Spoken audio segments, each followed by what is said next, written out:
Vamos a empezar con una cifra que la verdad cuesta un poco digerir. Cada año la humanidad produce 1.300 millones de toneladas de basura urbana. Pero es que, ojo, la previsión para 2025 es que esa cifra se dispare. Se va a los 4.300 millones. Es una locura. Es un aumento que marea, o sea, es casi triplicar la basura en poco más de una década. Y lo que es realmente llamativo es que la cantidad de residuos que generamos está creciendo, ¿eh? Incluso más rápido que la propia tasa de urbanización. Es un fenómeno que arranca con mucha fuerza después de la Segunda Guerra Mundial. Más población, más prosperidad económica y, claro, el resultado es una producción de basura que se ha multiplicado por 10. Esto ya no es solo una cuestión de dónde metemos las bolsas, es un desafío ambiental y de gestión de primerísimo orden. Exacto. Por eso, hoy vamos a hacer algo un poco diferente. En lugar de solo dar datos, vamos a seguir el viaje secreto de nuestra basura, desde que cerramos la bolsa en la cocina hasta su destino final, sea el que sea. Y para guiarnos en este viaje nos vamos a basar en un análisis muy completo de la Universidad Nebrija que nos han hecho llegar. Exploraremos el flujo mundial de residuos, entenderemos qué es basura y qué no, veremos cómo lo estamos haciendo aquí en España y, lo más fascinante, nos asomaremos a la tecnología que decide el futuro de cada desperdicio. La misión es entender qué pasa después de que oímos el camión de la basura. De acuerdo, pues empecemos el viaje. Lo primero que deja claro el documento es que la basura tiene, por así decirlo, pasaporte. La de un país rico es muy distinta a la de uno en desarrollo. Totalmente. Conforme aumenta el nivel de vida, la composición de la bolsa cambia por completo. Hay menos restos de comida, menos materia orgánica y mucho más de todo lo demás. Papel, plástico, metal, vidrio, productos elaborados. Y ese cambio tiene un impacto ambiental brutal y además muy visible. Por ejemplo, Naciones Unidas estima que cada milla cuadrada de océano contiene de media unos 46.000 pedazos de plástico flotando. Un momento, 46.000, es que es una cifra. Es imposible de visualizar. No hablamos de una botella aquí y allá, es literalmente una sopa de plástico. Una sopa, exacto, Le da una dimensión muy física al problema. exacto. Y no es solo el plástico. Según la Agencia Europea del Medio Ambiente, casi un tercio de toda la comida que se produce en el mundo acaba en la basura. Por eso, una de las políticas clave que se mencionan en las fuentes es la de intentar, desvincular el crecimiento económico de la generación de residuos. Es el gran reto del siglo XXI, ser más ricos generando menos basura. Y para hablar de residuos, primero hay que definirlos. Suena obvio, pero por lo visto, legalmente es un campo de minas. Lo es, lo es. La Directiva Marco de la Unión Europea intenta poner orden con una definición que parece casi un trabalenguas. Dice, cualquier sustancia u objeto del cual su poseedor se desprenda o tenga la intención o la obligación de desprenderse. Que en el fondo es más simple de lo que suena. En el momento en que yo decido que ya no quiero este envase de yogur y lo tiro a la basura, ¡zas! Legalmente se ha convertido en un residuo. Justo. Pero aquí viene lo interesante, porque esa condición de residuo no es necesariamente una cadena perpetua. El documento introduce el concepto de valorización. Un residuo puede dejar de serlo. ¿Así? Puede volver a nacer como un producto útil si supera un proceso de reciclado o valorización y cumple 4 condiciones. Que se use para algo específico, que haya un mercado que lo demande, que cumpla toda la normativa y, crucial, que su nuevo uso no genere impactos negativos para el medio ambiente o la salud. Es que la cantidad de tipos de basura que producimos es una locura. El documento nos da una idea clasificándolos por origen. Están los domiciliarios, los nuestros, los que llamamos residuos sólidos urbanos, luego los comerciales, de tiendas y oficinas, los industriales, los peligrosos, que son otra historia, los de construcción, hasta los radiactivos. Es todo un universo. Un universo en plena expansión, además. Si miramos las cifras globales del informe Water Waste del Banco Mundial, el panorama es para echarse a temblar. Pasamos de generar 3,5 millones de toneladas diarias en 2010 a una previsión de más de 6 millones para 2025. El doble casi. Casi el doble, sí. Y el epicentro de este terremoto de basura está en Asia, con China e India a la cabeza. De hecho, China superó a Estados Unidos como mayor productor de residuos ya en 2004. Y si lo bajamos al nivel individual, por persona, los datos son todavía más sorprendentes. El documento señala los extremos. Por un lado, tienes a Kuwait, con 5,72 kilos por habitante al día. Casi 6 kilos. Madre mía. Y en el otro lado del espectro, países como Uruguay, con 0,60. La diferencia es de casi 10 veces. Esto demuestra que la relación entre riqueza y basura no es una línea recta. Hay muchos más factores culturales y de consumo en juego. Claro. Y la pregunta del millón es, ¿esto va a seguir así para siempre? ¿Hasta dónde puede llegar este crecimiento? Un artículo de la revista Nature, que citan las fuentes, aporta una predicción interesante. Estima que en los países de la OCDE, los más desarrollados, tocaremos techo en la producción de residuos sobre el año 2050 y a partir de ahí empezará a bajar. Sin embargo, en regiones como el África subsahariana, que están viviendo una urbanización rapidísima, se prevé que la generación de basura siga creciendo hasta bien entrado el siglo siguiente. Vale, aterricemos en casa. ¿Cómo estamos por aquí? Los datos del documento son de 2012, pero nos dan una foto muy clara de la tendencia de la última década.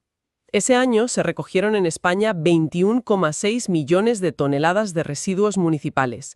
Si lo dividimos, sale a 463 kilos por habitante al año. Que es algo más de 1 kilo al día por persona. Exacto.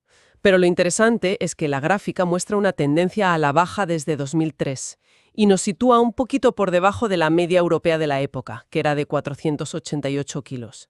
No es para tirar cohetes, pero al menos la dirección era la correcta. Si conectamos esto con el panorama general, los datos del Instituto Nacional de Estadística, que cita el texto, nos dan más detalle. Y aquí está una de las claves. De esas casi 22 millones de toneladas, la inmensa mayoría, 18,3 millones, eran residuos mezclados, del contenedor gris de toda la vida. O sea, la bolsa general. Eso es. Solo 4,1 millones procedían de la recogida separada en los contenedores de colores. O sea que a pesar de todo, en ese momento separábamos menos de un 20% de la basura que generábamos. Exacto. Y de esa pequeña parte separada, las fracciones principales eran papel y cartón, un 26,6%, residuos animales y vegetales, la orgánica, un 19,6%, y el vidrio, un 18%. ¿Y qué se hacía con todo eso? Porque una cosa es recogerlo y otra tratarlo bien. El documento compara el tratamiento final en España con la media de la Unión Europea de los 27. En 2012, en España se recicló un 53,6% del total y se envió a vertedero un 39,6%. Curiosamente, son cifras algo mejores que la media europea de entonces, que estaba en un 46% de reciclado y un 48% a vertedero. De acuerdo, ahora que tenemos el mapa general, vamos a abrir la bolsa de basura. Para que el sistema funcione, todo empieza en nuestras casas, con los contenedores de colores. A veces tengo la sensación de que no todo el mundo tiene claro qué va en cada sitio. ¿Podemos hacer un repaso? Empezando por lo que más pesa, la materia orgánica. Por supuesto. Los biorresiduos son los protagonistas silenciosos de nuestra basura. Representan entre el 44 y el 48% del peso total. Casi la mitad. Casi la mitad. Su principal característica, como se explica en el análisis, es su inestabilidad. ¿Por qué? Porque son casi un 80% agua. Eso hace que se degraden muy rápido, generando lixiviados. El famoso zumo de basura. Exactamente. Y malos olores. Y la gestión eficaz de estos biorresiduos depende casi por completo de un primer paso: una buena separación en origen. El objetivo es conseguir una fracción orgánica muy pura, con menos de un 5% de impropios, que es la jerga para todo lo que no debería estar ahí. Y aquí el documento critica algo que hacemos casi todos: usar bolsas de plástico herméticas para la basura orgánica. ¿Por qué? Si parece lo más limpio. Parece, pero es contraproducente. Esas bolsas impiden que la humedad se evapore, aceleran la putrefacción y empeoran todo el proceso posterior. Lo ideal, nos dice, son las bolsas de papel o las compostables, las que tienen un sello que lo certifica, porque permiten que el residuo respire. El objetivo final es cerrar el ciclo, que esos restos de comida vuelvan a la tierra en forma de compost. Vale, entonces hemos solucionado casi la mitad de la bolsa, la parte orgánica. Pero, ¿qué pasa con el resto? ¿Qué es lo que más ruido hace? Me refiero a los envases, los plásticos y latas del contenedor amarillo. Aquí el ahorro de recursos debe de ser clave, ¿no? Es gigantesco. El documento da un dato que siempre me impresiona. Reciclar una lata de aluminio ahorra el 95% de la energía necesaria para producirla desde cero, a partir del mineral. Un 95%. Es una barbaridad. Prácticamente es energía gratis. Totalmente. Con el acero, el ahorro es del 75% y con los plásticos de media un 70%. Pero aquí es donde nuestro viaje por la basura se complica, sobre todo con los plásticos. El documento explica muy bien los famosos códigos de identificación, esos triángulos con un número dentro, y nos da un baño de realidad. Aunque en teoría hay muchos tipos de plásticos reciclables, en la práctica, a gran escala, solo el PET, el número 1 de las botellas de agua, El PET, sí. y el HDPE, el número 2 de las botellas de leche o detergente, se reciclan de forma masiva y eficiente. ¿Y el resto? El resto es mucho más complicado, y a menudo acaba en el vertedero o incinerado. Y el problema de la contaminación cruzada es enorme. Atenta a este dato. Una sola botella de PVC, el número 3, que se cuele por error en un lote de reciclaje de PET, puede contaminar 20.000 botellas de PET, haciendo que todo el lote sea inservible. Espera, repite eso. Una botella puede arruinar 20.000. 20.000. O sea que un solo error de una persona en su casa, por despiste, puede echar a perder el esfuerzo de miles de vecinos. Eso cambia por completo la perspectiva sobre la importancia de separar bien. No es un gesto simbólico. En absoluto. Es un gesto con consecuencias industriales directas. Entendido, el plástico es un mundo complejo y frágil. Me pregunto si es más sencillo con materiales que llevamos reciclando mucho más tiempo, como el papel y el cartón del contenedor azul. Supongo que ahí tenemos más experiencia. Sí, es un proceso mucho más maduro. El papel y el cartón son la segunda fracción más importante en peso, un 21%, y los ahorros también son enormes. Reciclar una tonelada de papel salva unos 17 árboles, pero además ahorra un 70% de la energía y un 80% del agua que se necesitarían para producirlo a partir de fibra virgen. Y llegamos al iglú verde, el del vidrio. Siempre he pensado que este es el ejemplo perfecto de reciclaje. ¿Es tan bueno como parece? Lo es. El documento lo describe como el material ideal para el reciclaje. La razón es simple. El vidrio se puede reciclar infinitas veces sin perder ni un ápice de su calidad o de sus propiedades. Un envase de vidrio reciclado es idéntico a uno nuevo. Pero seguro que hay un pero. Siempre lo hay. El pero es que no todos los vidrios son iguales. Y aquí pasa algo parecido a lo del plástico. Un solo error puede estropear mucho trabajo. Por ejemplo, si tiras un vaso de Pirex, ese vidrio de las fuentes de horno que aguanta el calor, Ajá. al contenedor verde, puedes arruinar una hornada entera de vidrio reciclado. Tiene un punto de fusión mucho más alto y en el horno de fundición no se derrite correctamente. Crea impurezas que debilitan todo el material nuevo. Lo mismo pasa con la cerámica, los espejos o las bombillas. O sea que en el contenedor verde solo van botellas, botellines y tarros. Nada más. Es una regla simple, pero por lo que dices vital. Es la regla de oro. Para mejorar las tasas de recuperación de envases, el texto también menciona una alternativa interesante que funciona en otros países: el sistema de depósito, devolución y retorno, donde pagas una pequeña fianza por el envase que recuperas al devolverlo en la tienda. De acuerdo. Ya hemos separado en casa. Ahora, ¿qué se hace con toda esta montaña de basura? Para entenderlo, el documento nos presenta un concepto clave: la jerarquía de residuos. Exacto. Es la pirámide que gobierna toda la gestión de residuos moderna. Es una lista de prioridades, de mejor a peor. En la cima, lo más importante, está la reducción. El mejor residuo es el que no se genera. Claro. Justo debajo, la reutilización, volver a usar las cosas. El tercer escalón es el reciclado, que es de lo que hemos estado hablando. Más abajo, la valorización, que suele ser energética. Quemar la basura para obtener electricidad o calor. Y en la base de la pirámide, la peor opción de todas, la que hay que evitar a toda costa, es la eliminación, que básicamente significa enterrarla en un vertedero. Siguiendo esa jerarquía, vamos a una planta de selección moderna. Llega el camión con la basura del contenedor de resto, la mezclada. ¿Cómo se desenreda ese caos? El proceso es pura ingeniería. Lo primero que encuentran los residuos es un trommel. Podemos imaginarlo como un tambor de lavadora gigante, inclinado y con agujeros de distintos tamaños. Vale. Al girar, separa los materiales por tamaño.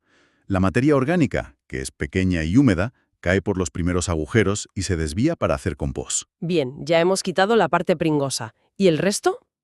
El resto sigue un circuito de cintas transportadoras a toda velocidad, donde una serie de tecnologías muy avanzadas hacen la selección. Hay separadores magnéticos que pegan un tirón y sacan todos los metales con hierro, como las latas de conservas. Luego, separadores de inducción que generan corrientes eléctricas para escupir el aluminio. Y la joya de la corona son los separadores ópticos. Un momento, ¿me estás diciendo que hay una máquina que usa cámaras para mirar un trozo de plástico en una cinta y decide qué es? Suena a ciencia ficción. ¿Cómo de eficaz es eso? Es increíblemente eficaz. Utiliza sensores de infrarrojos para identificar la firma química de cada tipo de plástico, PET, HDPE, etc. Y justo un instante después, un chorro de aire a presión lo dispara fuera de la cinta hacia el contenedor que le corresponde. Es una coreografía de altísima precisión. Lo que no se puede reciclar, pero tiene poder calorífico, se tritura y se convierte en lo que se llama combustible sólido recuperado, o CSR, ¡Qué bueno! que se usa como alternativa al carbón en cementeras, por ejemplo. Impresionante. Y llegamos a la última parada del viaje para lo que no se puede aprovechar, la base de la pirámide, el vertedero. La mayoría pensamos en un simple agujero en el suelo, una escombrera, y esa es una idea que el documento insiste en desterrar. Un vertedero controlado moderno no tiene nada que ver con eso. Es una obra de ingeniería muy compleja. El fondo está sellado con varias capas de arcillas y plásticos de alta densidad para crear una barrera impermeable, Para que no se filtre nada. para evitar que los lixiviados contaminen el suelo y los acuíferos. Además, tiene una red de tuberías para recoger esos lixiviados y llevarlos a una depuradora, y otra red de tuberías para captar el biogás que se genera por la descomposición. El metano, ¿verdad? Que es un gas de efecto invernadero muy potente. Potentísimo, más de 20 veces más que el CO2. Por eso es crucial capturarlo. Y no solo se captura para evitar que se escape a la atmósfera, sino que se aprovecha en motores para generar electricidad. Un vertedero moderno es, en cierto modo, una central energética. Para cerrar esta parte, el documento compara brevemente las principales tecnologías de tratamiento. Ya hemos visto el compostaje y la incineración. ¿Qué es la biometanización? Es como un compostaje, pero sin oxígeno. Se llama proceso anaeróbico. La materia orgánica se introduce en unos digestores gigantes, como grandes estómagos mecánicos, y ahí unos microorganismos la descomponen en ausencia de aire. El resultado es, por un lado, un material que se puede usar como fertilizante, y por otro, biogás, muy rico en metano, que es una fuente de energía renovable excelente. La gran ventaja es que genera energía, pero el gran reto es que requiere un control muy estricto de todo el proceso para que sea eficiente y seguro. Entonces, ¿qué significa todo esto? Después de seguir este viaje, el panorama es claro.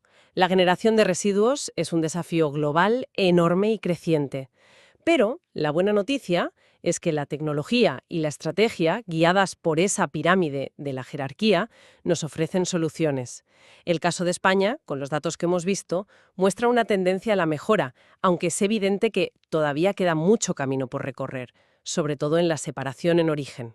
Y si conectamos esto con el día a día, creo que hay una lección muy importante.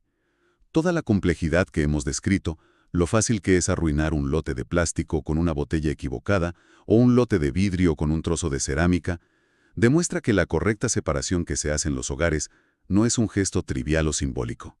Es el primer paso, y el más crítico, que condiciona el éxito o el fracaso de toda esa tecnología carísima y sofisticada que viene después. Que se inspira en ese concepto del que hablabas al principio, el fin de la condición de residuo. Si como sociedad logramos mejorar radicalmente la separación en casa y la eficiencia de los tratamientos, ¿qué porcentaje de lo que hoy llamamos basura podría, en realidad, ser reclasificado legalmente como una materia prima valiosa?